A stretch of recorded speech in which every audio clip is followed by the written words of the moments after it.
दोस्तों, आपका स्वागत है हमारे YouTube चैनल पर, जहां हम आपको एक नई दिशा की ओर ले जाने के लिए उत्साहित करेंगे और आपको सिखाएंगे कि जिंदगी में कभी हार नहीं माननी चाहिए। इस चैनल पर हम आपको मोटिवेशन, सफलता की कहानियां और सीखने के अद्वितीय तरीके प्रस्तुत करेंगे। तो चलिए, आइए हमारे साथ इस सफर का हिस्सा बने और जीवन को सफलता की ओर बढ़ने के लिए हमारे साथ जुड़े। तो चलिए कहानी शुरू करते हैं। दोस्तों, आज की यह वीडियो काफी महत्वपूर्ण बात पर आधारित है। एक ऐसी बात जो लगभग हर इंसान अपने जीवन में महसूस करता ही है, और वह है मजबूरियां। आज के इस वीडियो में हम जानेंगे मजबूरियों को देखने का सही तरीका क्या है। मजबूरियां जीवन का एक महत्वपूर्ण हिस्सा है और हमारे जीवन में अक्सर आती है मजबूरी। एक व्यक्ति के जीवन में ऐसी स्थिति को दर्शाती है जहां व्यक्ति कुछ करने में सीमित रह जाता है, अक्सर बिना अपनी इच्छा के, क्योंकि उनके पास कोई दूसरा विकल्प नहीं होता। ऐसी स्थिति में हम जो करना चाहते हैं, हम वह चाहकर भी नहीं कर पाते। यह एक ऐसी परिस्थिति होती है जहां पर व्यक्ति अपने मन के अनुसार चुनाव नहीं कर सकते और अपने हथियार डाल देते हैं। मजबूरी में हमें अक्सर वही करना पड़ता है जो हमारे सामने रखा गया हो, ना कि वह जो हम करना चाहते हैं। ये मजबूरियां हमारी आर्थिक, सामाजिक, पारिवारिक और व्यक्तिगत स्थितियों से जुड़ी होती हैं। कुछ लोग मजबूरियों से कोसों दूर भागते हैं और कुछ लोग उनका डटकर सामना करते हैं, मजबूरियों से निपटने के लिए नए तरीके ढूंढते हैं। तो आइए इस कहानी के माध्यम से जानते हैं कि कैसे हम अपने जीवन की एक मजबूरी को एक अवसर में बदल सकते हैं।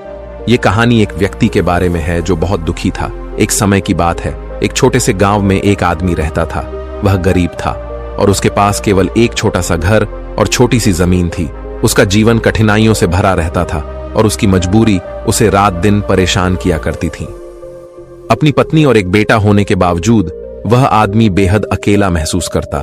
वह मन ही मन सोचता रहता कि मेरे जीवन में कितनी मजबूरियां हैं। मुझे अपने घर का खर्च चलाने के लिए रोज काम पर जाना पड़ता है। अगर मैं काम नहीं करूंगा तो मेरा परिवार क्या खाएगा, मेरा घर कैसे चलेगा। मेरे बेटे के जीवन में अच्छा भविष्य लाने के लिए मुझे मजबूरन काम करना पड़ता है। उसे अपना काम एक बोझ लग रहा था और यह सोचकर वह बहुत दुखी था। एक तरफ जहां लोग उसे गांव के तालाब पर मस्ती करने आते और अपने दोस्तों के साथ सुकून भरा वक्त गुजारने आते, वहीं इस आदमी को वहां मजबूरन मछलियां पकड़नी पड़ती ताकि उसके घर के खर्चों में खाने पर होने वाला खर्च कम हो सके और उसका परिवार यह तालाब से पकड़ी हुई मछलियां खा सके। वह आदमी मजबूर था और वह अपने परिवार को खुश देखना चाहता था, पर उसकी मजबूरियों ने उसके घर से सुख और शांति को खत्म ही कर दिया था। उसे ऐसा लग रहा था कि अपने जीवन में इतने सारे कमियों के कारण वह कभी खुश नहीं रह पाएगा। एक दिन इसी बात से परेशान होकर वह एक पेड़ के नीचे बैठकर रो रहा था। तभी एक साधु उसकी ओर आ रहा था। साधु ने देखा कि उसके चेहरे पर बहुत सारे गम थे। उस साधु ने देखा कि वह व्यक्ति दुखी होकर फूट फूट कर रो रहा था। साधु ने उस व्यक्ति के पास जाकर पूछा, क्या हुआ बेटा, तुम इतने क्यों परेशान हो? उस आदमी ने साधु की ओर देखा। वह साधु साधारण कपड़ों में था और उसको देखकर व्यक्ति सोचने लगा, भला यह साधु क्या मदद कर पाएगा मेरी। व्यक्ति ने उससे कहा, तुम तो एक साधु हो, भला तुम क्या मदद करोगे मेरी? मैं पहले से ही अपनी मजबूरियों के कारण काफी परेशान हूं, तो मुझे अकेला छोड़ दो। साधु उस व्यक्ति से कहते हैं, बेटा इतना दुख तुम अकेले क्यों सहन कर रहे हो? मुझे बताओ क्या हुआ, शायद मैं तुम्हारा दुख दूर कर सकूं।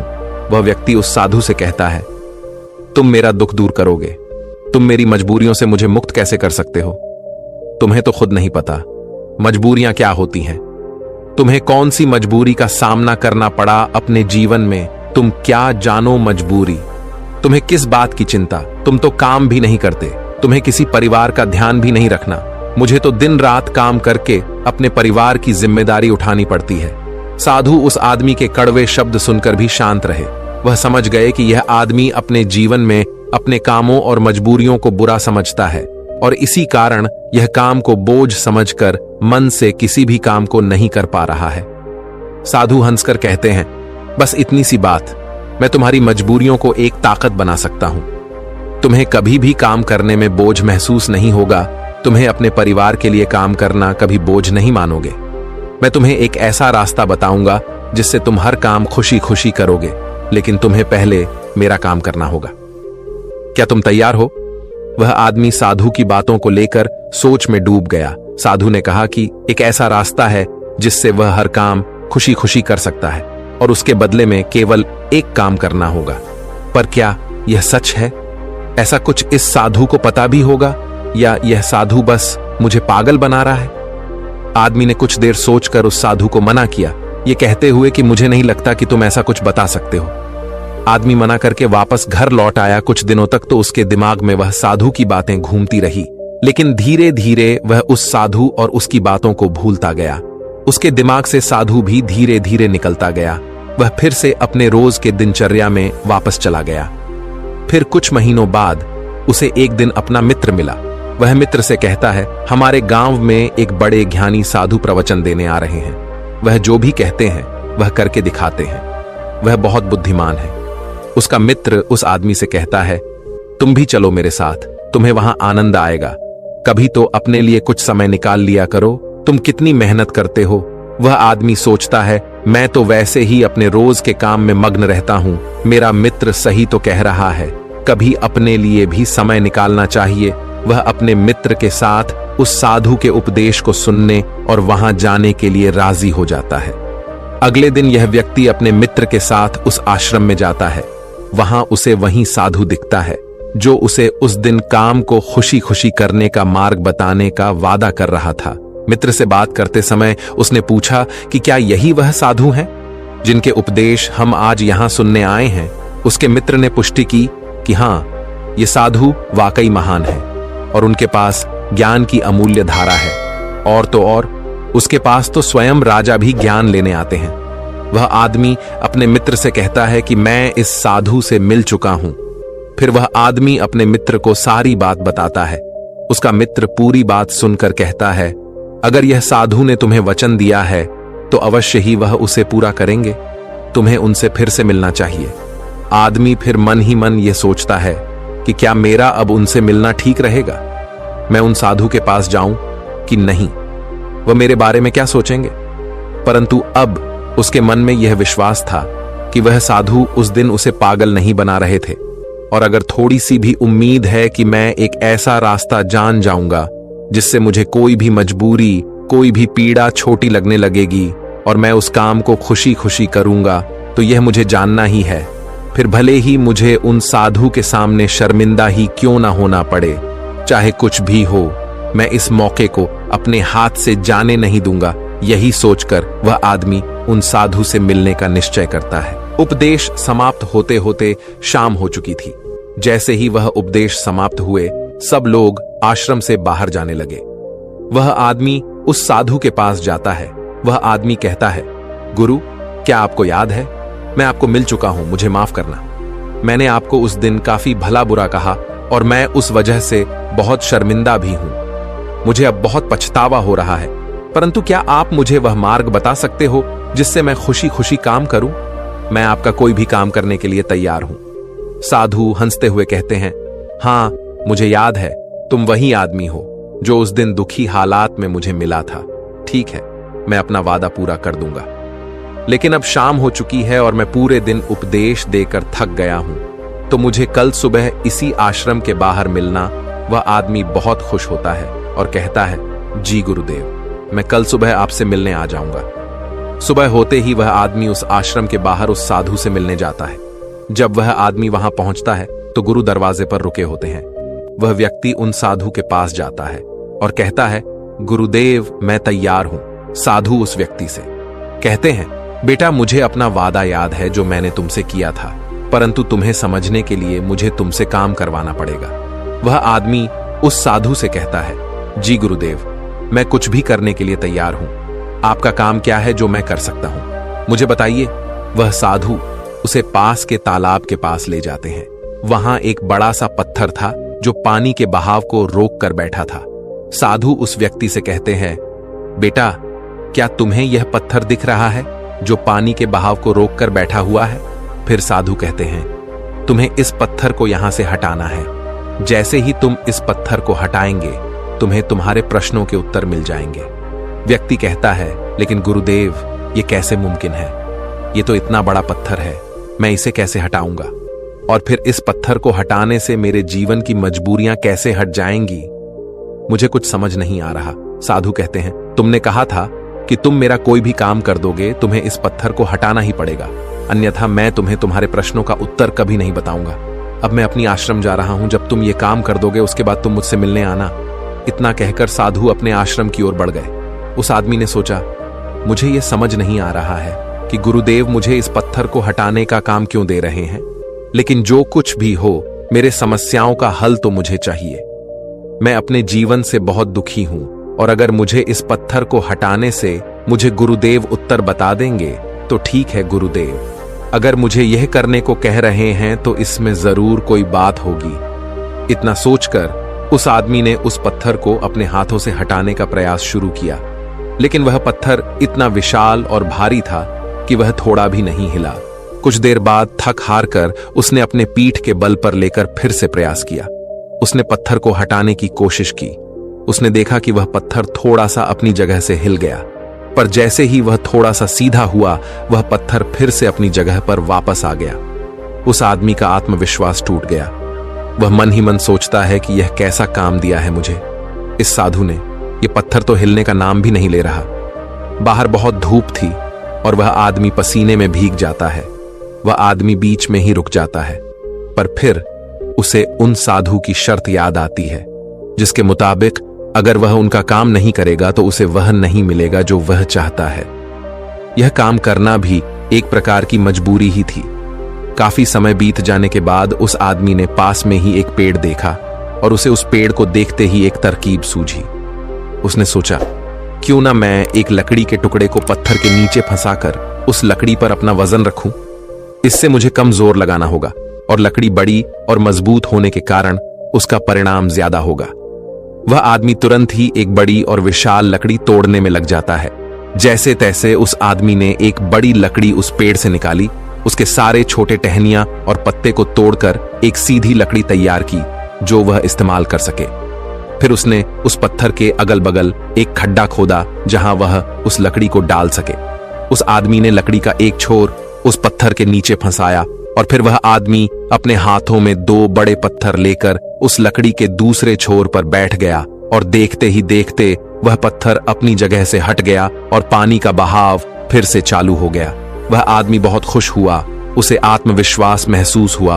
वह दौड़ता हुआ उन साधु के पास गया और कहा, गुरुदेव, मैंने कर दिखाया। मैंने उस पत्थर को हटा दिया और मैंने अपना वचन भी पूरा कर दिया। साधु पूरी बात उस आदमी से सुनने के बाद कहते हैं, तुमने अच्छा काम किया, मेहनत की, तुमने तरकीब भी निकाली और तुमने अपने दिमाग का भी इस्तेमाल किया। लेकिन मुझे एक बात बताओ, क्या तुम्हें लगा था कि तुम यह काम कर पाओगे? आदमी कहता है, नहीं गुरुदेव, मुझे नहीं लगा था कि मैं इतना बड़ा पत्थर हटा पाऊंगा। साधु पूछते हैं, क्या लगता है तुम्हें, तुम ये सब क्यों कर पाए? आदमी जवाब देता है, क्योंकि यही आपकी शर्त थी। अगर मैं नहीं करता तो मुझे अपना जवाब कभी नहीं मिलता। साधु कहते हैं, तो तुम ये कह रहे हो कि यह काम करना तुम्हारी एक मजबूरी थी? आदमी कहता है, हां, लेकिन आप वही क्यों पूछ रहे हो? इस पर साधु कहते हैं, मैं तुम्हें यही तो समझाना चाहता था। जिस तरह आज तुम्हारे सामने वो पत्थर हटाने की मजबूरी थी, इसी तरह तुम्हारे जीवन में भी तुम्हारे सामने कई मजबूरियां आएंगी। साधु आगे कहते हैं, मजबूरियां ही तुम्हें वह काम करवाती है जो तुम्हें नहीं लगता कि तुम वह कर सकते हो। तुम्हारी मजबूरियां तुम पर बोझ नहीं है, बल्कि मजबूरियों के कारण तुम जिंदा भी हो। तुम खुद सोचो, अगर तुम्हारे ऊपर मजबूरियां ना होती और काम करके अपने परिवार के लिए कमाई करने की कोई पाबंदी ना होती, तो क्या तुम अपने घर से बाहर भी निकलते? नहीं ना। तुम एक ही जगह है, बस आराम से बैठे रहते। लेकिन क्या ऐसा आराम करना ठीक है? क्या तुम्हारे शरीर में बीमारियां नहीं आ जाती? तुम अपनी मजबूरियों के कारण काम करते हो, जिससे तुम स्वस्थ और तंदुरुस्त रहते हो। जहां तुम पहुंचना चाहते हो, यह मजबूरियां ही तुम्हें वहां का रास्ता दिखा सकती हैं। वह हमें बताती है कि हमें क्या करना चाहिए। उस लक्ष्य तक पहुंचने के लिए तुम्हारी समस्या यह नहीं है कि तुम्हारे ऊपर मजबूरियां हैं, बल्कि तुम्हारी समस्या यह है कि तुम उन मजबूरियों को एक बोझ समझ रहे हो। हमारी मजबूरी हमारे लक्ष्यों को प्राप्त करने में हमारे लिए एक माध्यम बन सकती है और हमें नए दिशाओं में ले जा सकती है। जैसे कि तुमने लकड़ी का उपयोग किया ताकि उस पत्थर को हटा सको। ऐसा ही कुछ हमारे साथ जीवन में भी होता है। जब हमसे ऊंचे स्तर के लोग, जैसे कि हमारे बॉस या फिर माता पिता या फिर कोई गुरु, हमें कोई कठिन काम देते हैं तो हमें लगता है कि यह काम हमारे लिए बहुत मुश्किल है। उदाहरण के रूप में, जब हमारे बॉस हमें एक बड़े और कठिन काम को संभालने का काम देते हैं, या जब तुम्हारे व्यापार में कोई विरोधी व्यापारी तुम्हारी तकलीफ बढ़ा देता है, जो तुम्हारे लिए मुश्किल होता है, तो तुम कैसे उसका सामना करोगे? अक्सर हम नहीं चाहते कि ऐसी समस्याएं हमारे सामने आए, लेकिन सच्चाई तो यह है कि वह हमारे सामने है और हमें हमारे लक्ष्यों को प्राप्त करने से रोक रही है। क्या लगता है आपको ज्यादातर लोग इस स्थिति में क्या करते होंगे? बेशक कोई नहीं चाहता कि वह संकट में आए, लेकिन जब एक विशाल समस्या उनके सामने खड़ी होती है, ऐसी कठिन समस्याएं जो उन्हें परेशान करती हैं, तब क्या करते होंगे लोग? जब भी हमारे जीवन में विशाल और भयानक समस्याएं आती है, तो हकीकत में वह हमसे सवाल पूछती है, क्या तुम इस लक्ष्य के काबिल हो? क्या तुम इस परीक्षा का सामना कर सकते हो?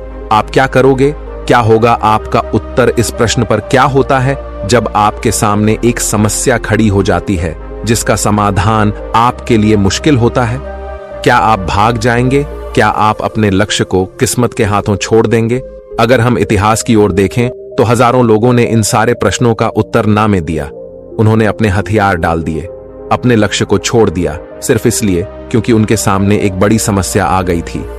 ऐसा हम आज के युग में भी करते हैं। हम हार मान लेते हैं। हम अपने उच्च स्तर के लोगों को पागल तक कह देते हैं कि क्या सोचकर मुझे यह काम सौंपा गया, यह काम तो किसी से भी नहीं होने वाला, या फिर हम अपने लक्ष्य को त्याग देते हैं यह कहकर कि शायद यह लक्ष्य मेरे भाग्य में ही नहीं है। लेकिन इतिहास के कुछ लोगों ने इस प्रश्न का उत्तर हमें दिया।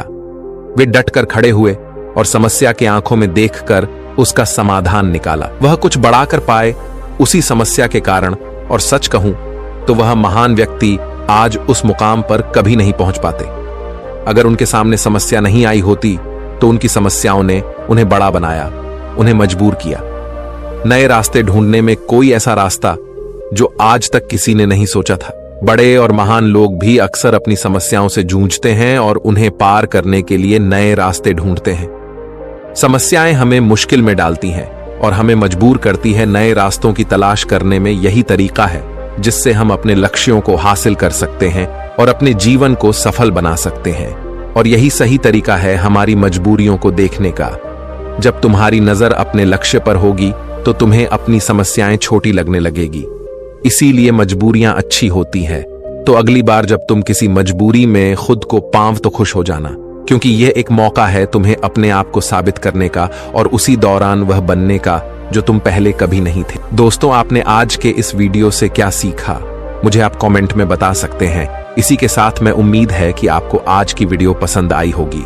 इस वीडियो को उस इंसान को शेयर करें जिससे इसकी सख्त जरूरत है, और उसी के ठीक बाद चैनल को सब्सक्राइब करें। तो चलिए फिर मिलते हैं ऐसी एक और नई वीडियो में। तब तक के लिए अपना ख्याल रखें। धन्यवाद।